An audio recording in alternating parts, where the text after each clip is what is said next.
Hi everybody, today we'll talk about how to fix or how to solve the problem of queue on the application of Remitly app. You will go to settings. In this page you will go to apps, default apps, app settings. On above you will switch about your Remitly app and you will click here. Then this page of app info you will click on first stop and you will click OK. Here you will enter to the window of storage. Then we click on clear cache. But pay attention, don't click clear data because that can delete your account or can cause you errors in your app.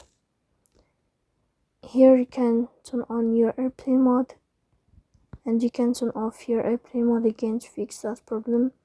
So please don't forget to support us by like and subscribe. See you next time.